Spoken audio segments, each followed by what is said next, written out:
What is up, guys? Welcome back to my channel, and welcome to another chill street photography video. Similar to my last chill street photography video, this one is going to be involving two photo sessions.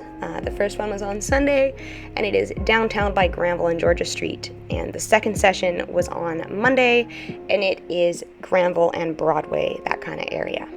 The thing that makes this video special is that all of the photos you see will be taken with this camera. It is the disposable Fujifilm 35mm camera with flash, and honestly, I thought that all of the photos were going to come out pretty bad, but they were actually all bangers. I really fell in love with the results of this camera, which I was really not expecting to say. It was about $15 to $16 to buy, and it has 27 shots, so not a super great bang for your buck. That said, this was my first foray into film. I've never used a film camera before. I really didn't know what to expect or even really how to best use it, so I just wanted to go with something super simple and super entry level to kind of give me that taste for film, because eventually I do want to shoot more often with film. I think it's a really beautiful medium. And honestly, after shooting one roll with this disposable camera, I'm already like super hooked on film as a medium. And I would definitely recommend this kind of disposable camera street photography challenge to anybody who's curious to try out film with a really low barrier method. So right now I'm kind of walking around the art gallery, staying in familiar territory, taking pictures of things that I photographed before, trying to get a feel for the camera. I decided to head around back behind the art gallery because that's where Robson Square is, and I'm used to photographing that. What I'm not used to photographing is this shrine to the Indigenous children who were found buried in unmarked graves behind one of Canada's residential schools. And recently there's been several more residential school graveyards that have been exhumed, and many more bodies have been found. We are absolutely living in a genocidal state, and the genocide continues, and it was quite a moment standing here and just, seeing kind of a visualization of those children who lost their lives. The part that really hit me was these stuffed animals and how cute they are. They just look like they want to be played with, and the children who should be playing with them are dead. So I paused there for quite a while, and, I took two photos there, but really I didn't want to take too many photos and, be touristy around that. But I did eventually move on because it's very hot out. This was the Sunday before the heat wave that hit on Monday, and it was already quite intensely hot at this point. I was looking for shady areas and interesting patches of light, and so I went up to the Vancouver Law Courts, which is where I am right now. That's me. And just kind of walking around this shady area, cast by trees. It's really, really beautiful, really verdant. And coming up is one of my absolute favorite views of Vancouver. I think it just looks utopian. And I know obviously that Vancouver is far from a utopian city, but when you're looking up on a day like this, you can forget that sometimes. Walking around by these stairs here, I've photographed many a model on these stairs, but never done a selfie like this, so I was happy with how that turned out. And you'll see a few more shadow selfies because I really like taking them. I think it's fun to kind of contaminate the image with a remnant of the photographer in that way. Walking now towards Burrard Street, past some of my favorite shop windows. They often have really fun displays that are interesting to photograph in the background of portrait and fashion shoots. And yeah, walking towards Burrard, and now kind of along Thurlow, taking some pictures of these buildings. Here's my favorite building in all of Vancouver. I think I talk about it all the time, and miraculously I avoided taking a picture of it with my film camera because I have so many other photos of it. I couldn't resist taking a picture of this alleyway though, which is right across from my favorite building. The reflections in this alleyway and just the optics of it are just so cool. So I actually wound up taking two photos here, and I'm happy with how the first one came out. I think the second one I should have turned the flash off, but live and learn. Hi guys. It got really windy and I was, trying to get some pictures of the wind, and then I realized that was just not going to work for obvious reasons, so I didn't. Moved on a bit. And moved on down the street and realized that I was getting kind of hungry, But luckily, right at this moment, there was a city market right beside me. So I got a nice tasty snack, and I sat down to eat my nice tasty snack, and then I resumed street photography, fully satiated.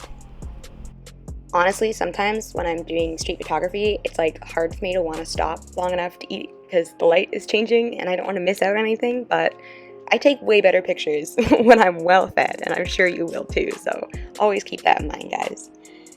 Scared some pigeons, had to wait and then slap the ground really hard to make them scared, and then got this picture, which I've never photographed this building before. I'm surprised I haven't, because it's a really cool one, and y'all know how much I love photographing buildings.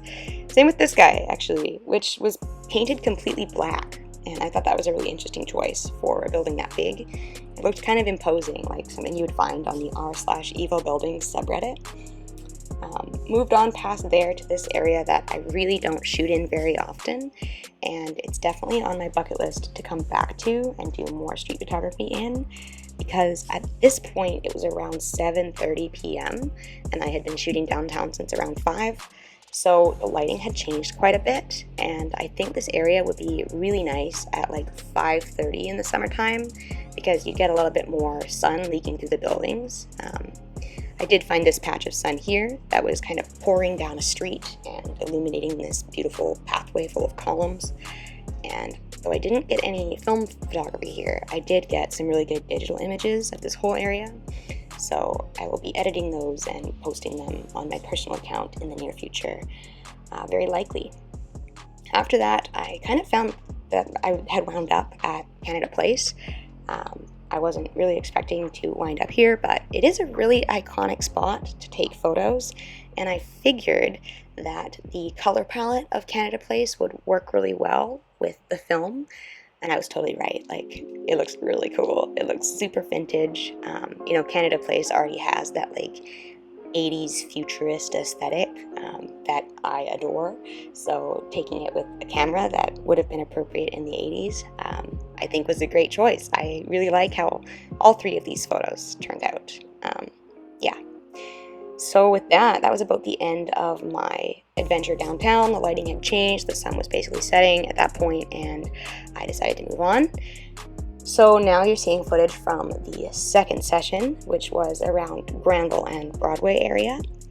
It was extremely hot while I was taking this footage. Like, it looks more orange, I think, and I think that's just like the haze of everything evaporating all at once just made this like thick orange glow everywhere.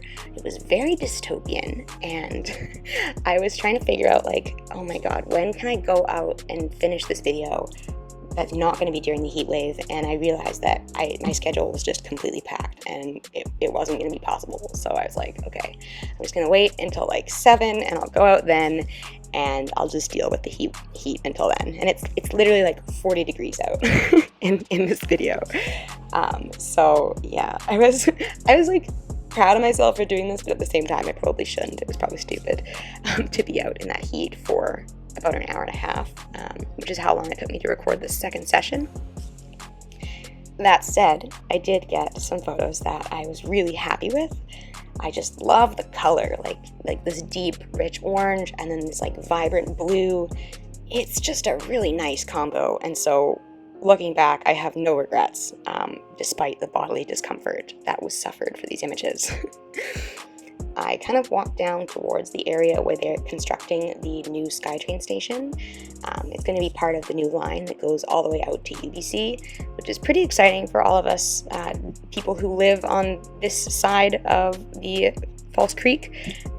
Being able to travel out to UBC without taking the 99 is going to be awesome. But they had dug this huge hole in the ground, which I guess makes sense because the subway's in the ground. But looking at this huge hole was just like, oh my god, overwhelming. And I got this picture, which I am super happy about. I've talked in previous videos about how much I love taking pictures of temporary things like construction, because, once that construction's finished, you'll never be able to get that photo again.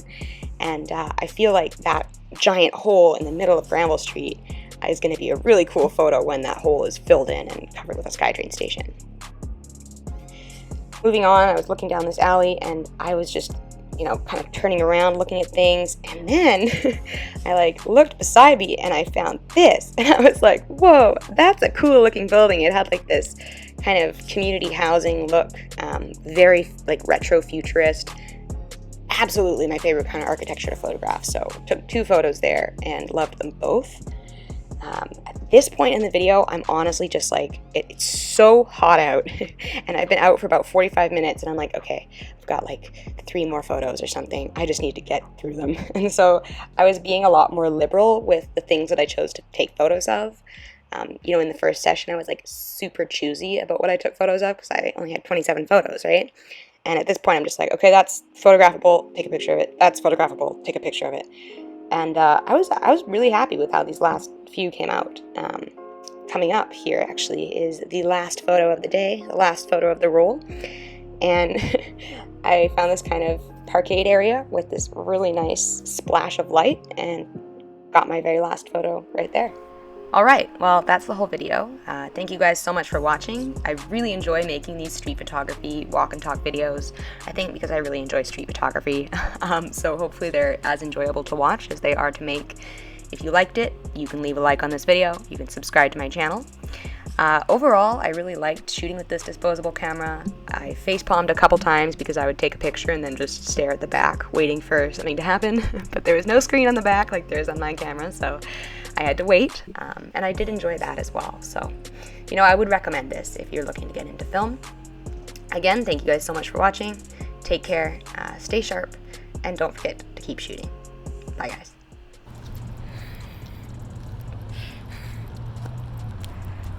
That was messed up.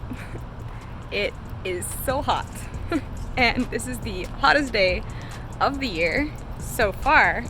Also, one of the hottest days ever recorded in Vancouver.